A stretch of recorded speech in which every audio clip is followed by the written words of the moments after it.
Welcome back once again. अब जरा बात करेंगे क्रिकेट के हवाले से, और जब क्रिकेट का जिक्र हो तो पीएसएल का जिक्र होता है। पीएसएल 8 में पेशावर ज़ल्मी ने कराची किंग्स को 24 रन से शिकस्त दे दी है। किंग्स की टीम 197 रन के जवाब में 173 रन बना सकी। अब तमाम सूरत हाल पर बात करने के लिए स्पोर्ट्स एनालिस्ट अदील अजहर हमें ज्वाइन कर चुके हैं, उन्हें शामिल गुफ्तगू करते हैं। लेकिन उससे पहले आपको पैकेज दिखाते हैं। रिपोर्ट हमने आपको दिखाई। अब इसी तमाम सूरत हाल पर बात करने के लिए अदील हमें ज्वाइन कर चुके हैं कराची स्टूडियो से। अस्सलाम वालेकुम अदील, गुड मॉर्निंग, कैसे हैं आप? वालेकुम अस्सलाम, I am fine. I think Karachi Kings के कल की डिफीट के बाद थोड़ा सा I am a bit disappointed, लेकिन या आई एम फाइन। आप कर क्या सकते हैं क्या हुआ था कल कराची किंग्स को? इतना शानदार आगाज लेकिन इख्तिताम उतना ही ख़राब। मतलब मुझे समझ नहीं आई कि कराची किंग्स को हो क्या जाता है। देखिए Mahak, at the end of the day it is all about the lack of depth in Karachi Kings. और कराची किंग्स ज़ाहिर है अभी तक 2 ही मैचेस जीता है, दोनों बड़ी अच्छी टीमों के ख़िलाफ़ मैच जीता है। लेकिन स्पेशली जब हम देख रहे हैं कि वो जो टेबल के दूसरे हाफ की टीम कोयटा से हार चुके हैं, पेशावर ज़ल्मी से लगातार दूसरा मैच ही हारे हैं। कल के मैच में जो एक चीज़ बड़ी ऑब्वियस हुई थी वो ये थी कि कराची में जो लैक ऑफ डेप्थ थी उनकी स्क्वाड सिलेक्शन में, ये तो इनकी खुशकिस्मती रही कि मोहम्मद आमिर इंजरी के बाद वापस आ गए, वरना कराची के कल का बॉलिंग अटैक क्या हो सकता था ये आप बहुत अच्छी तरह सोच सकते हैं। देखिए मैं काफ़ी दफ़ा हम इस बात पे इस चीज़ के ऊपर बात भी कर चुके हैं, एम्फेसाइज भी कर चुके हैं। ये जो हमारी 2 फ्रेंचाइज हैं साउथ की, जिसमें एक कराची की और एक कोयटा की है, I think there is some serious flaw in the way they are being managed. इनको प्रॉपर एक फ्रेंचाइज की तरह नहीं चलाया जा रहा, फुल टाइम अटेंशन ऐसा लगता है कि नहीं है, और ये चीज़ रिफ्लेक्ट करती है in the players that you pick, जो खिलाड़ी आप पिक कर रहे होते हैं। यही चीज़ आपको कराची में नज़र आई है। कल आमिर के ज़बरदस्त स्पेल के बाद कोई आपके पास बॉलर ऐसा नहीं था जो उसको फॉलो अप कर सके।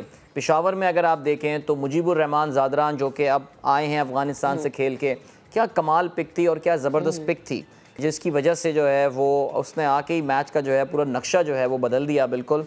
आई थिंक यही वो जगह है जहाँ पे कराची लैक कर रहा था।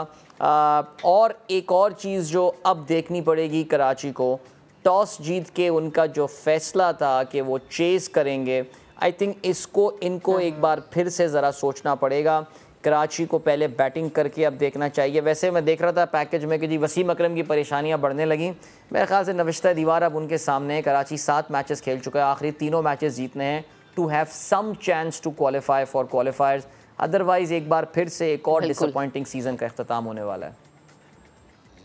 अच्छा अदील, कल हमने देखा कि वो लोग भी चले जो कि पहले कभी नहीं चले थे। आई थिंक कराची के पास शायद वही बात है, मूड पे इनके डिपेंड करना शुरू कर देता है कि जी अगर मूड है तो खेल रहे हैं, नहीं मूड है तो नहीं खेल रहे। या फिर हम ये कहते हैं कि एक प्लानिंग से जो है वो अब मैदान में हमें उतरते हुए ये लोग नज़र नहीं आते, जो प्लानिंग हमें लाहौर कलंदर्स में नज़र आती है। इसके अलावा बहुत सारे लोगों के ऐसे ओवर्स थे जो कि मैंने देखे कि बड़ा ज़बरदस्त थे, लेकिन आई डोंट नो दरमियान में हो क्या जाता है इन लोगों को। मैं पिछले मैच में आपको लेकर जाता हूँ। कराची में जो आखिरी मैच इस पीएसएल का खेला गया था, जो दोपहर का कराची में वाहिद मैच हुआ था, उसमें तैयब ताहिर बड़ा ज़बरदस्त परफॉर्म किया था। और जब तैयब मैच इनिंग के बाद उनसे जब बात की गई तो फिर उसमें उन्होंने इंटरव्यूअर को ये बात बोली थी कि मैच से पहले जी वसीम भाई ने मुझसे पूछा कि तुम किस तरह बैटिंग करते हो, किस नंबर पर बैटिंग करते हो। मेरे लिए और बल्कि हमारा जो पैनल था, हम सब लोग, हमने शो में भी, हम लोग के लिए इतनी हैरानी की बात थी कि पाकिस्तान का he is one of the top performers of domestic in this season, और आपकी टीम का जो मेन बंदा वसीम अकरम जैसा लेजेंडरी प्लेयर, उसको ये नहीं पता कि ये किस अंदाज की बैटिंग करता है। नाउ ये अपनी मासूमियत में तैयब ने ये बात तो बोल दी, बिकॉज ज़ाहिर है he is very new to this level of cricket, even though 29 साल की उम्र है। लेकिन ये एक चीज़ की तरफ इशारा करता है, और वो इशारा इसी चीज़ की तरफ करता है कि जी कुछ ना कुछ मसला है। यानी जो टीम के मेंटोर हैं या टीम के जो डायरेक्टर हैं या जो भी आप टाइटल इनको देना चाहें, उनको शायद खिलाड़ियों के बारे में ठीक से पता ही नहीं है, उसकी स्ट्रेंथ क्या है, उसकी वीकनेस क्या है, वो किस अंदाज से खेलता है। ये चीज़ कभी भी आप ज़ल्मी के बारे में नहीं, ये कभी भी आप मुल्तान में नहीं सुनेंगे, लाहौर में नहीं सुनेंगे, इस्लामाबाद यूनाइटेड में नहीं सुनेंगे। मेरा यही ख्याल है, आई थिंक कराची की टीम को जो है वो कुछ एक बार फिर से कुछ रीसेट करना पड़ेगा अपने आप को फॉर द नेक्स्ट सीज़न। ये सीज़न तो अब ख़त्म ही हो गया उनका तकरीबन।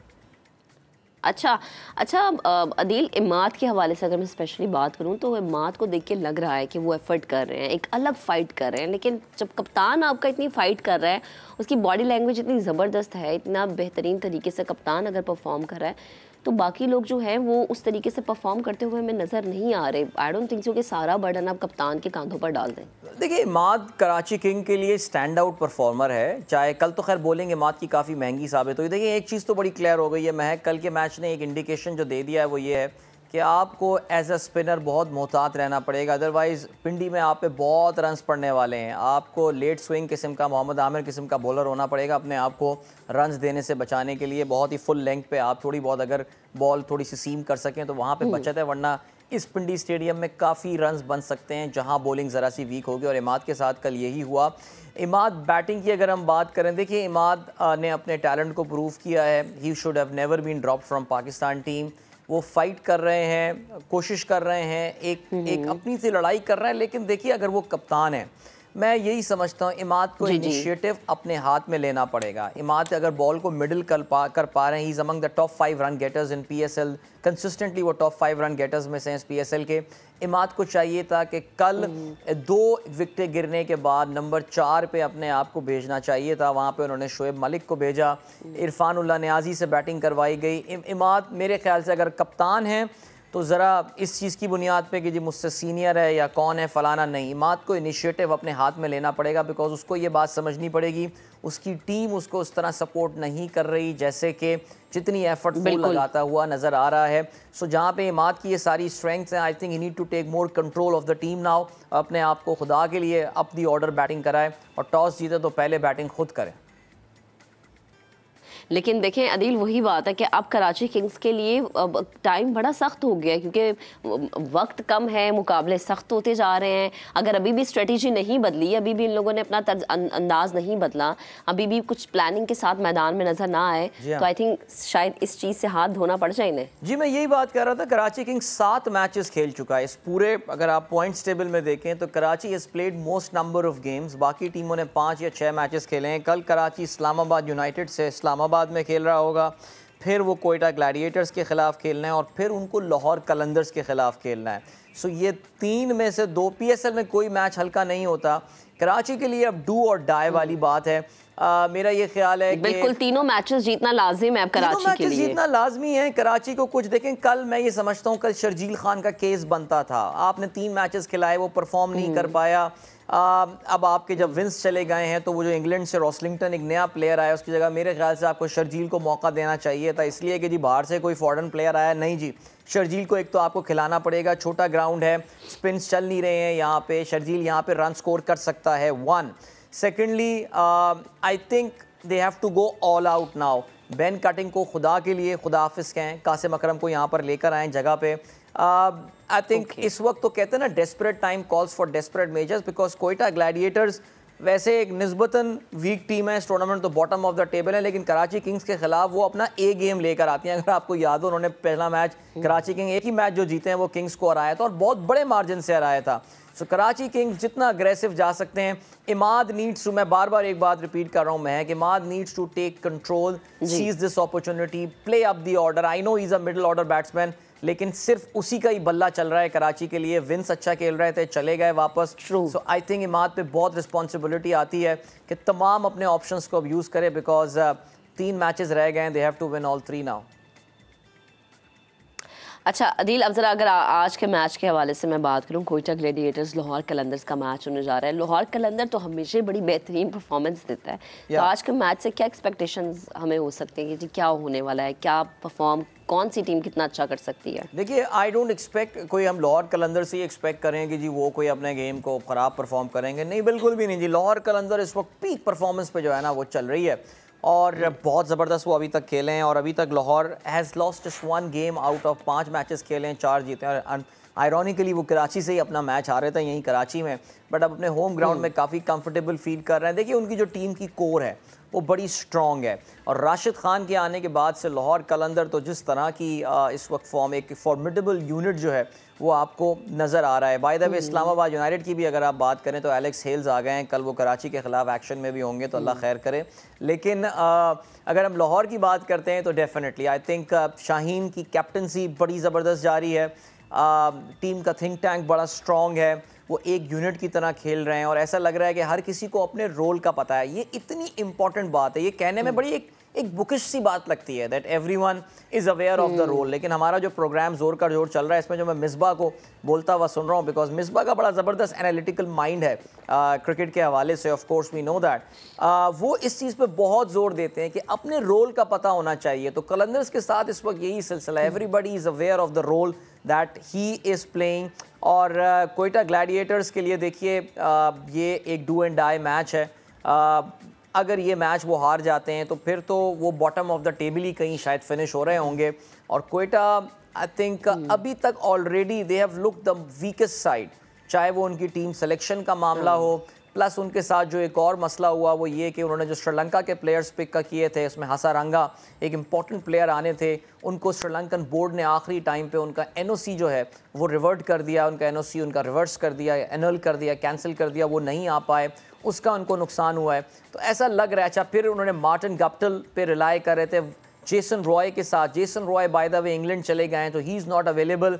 कोयटा से कोई मिरेकल ही होगा जो कि उनको ये आज का मैच जितवा सकता है, because Qalandar is too good. Miracle या दुआएं जो है, दुआएं बचा सकती है कोयटा ग्लैडिएटर्स को। अच्छा अदिल, यहाँ पर एक बात मेंशन करना बड़ी ज़रूरी है। एक टाइम था जब लाहौर कलंदर्स को बहुत ज़्यादा क्रिटिसाइज किया जाता था, बेशुमार मीम्स हम सोशल मीडिया पे देखते थे, लेकिन उन्होंने अपना ट्रैक चेंज किया। जब शाहीन शाह अफरीदी ने ज्वाइन किया तो ज़ाहिर है उनकी कप्तानी और फिर हर जैसे आपने कहा ना, हर एक को पता है कि जी मैंने क्या करना है। तो जब लाहौर कलंदर्स में तब्दीली आके और हर कोई जो है बेहतर तरीके से परफॉर्म कर सकता है या हर कोई अपने आप को इम्प्रूव कर सकता है, तो बाकी स्पेशली कराची किंग्स या कोयटा ग्लैडिएटर्स, इन लोगों के लिए कोई मुश्किल काम नहीं है ये। देखिए मैं लाहौर कलंदर्स का जो टर्न अराउंड शुरू हुआ है वो PSL 5 से आके शुरू हुआ है। और PSL 5 6 में they played in the final and 7 में they went on to win. ये एक स्लो एंड ग्रेजुअल इनकी प्रोग्रेस हुई है। इंपॉर्टेंट पॉइंट ये है कि उन्होंने अपने टीम के कोर को सेम रखा है, ये बहुत बहुत क्रिटिकल फैक्टर है।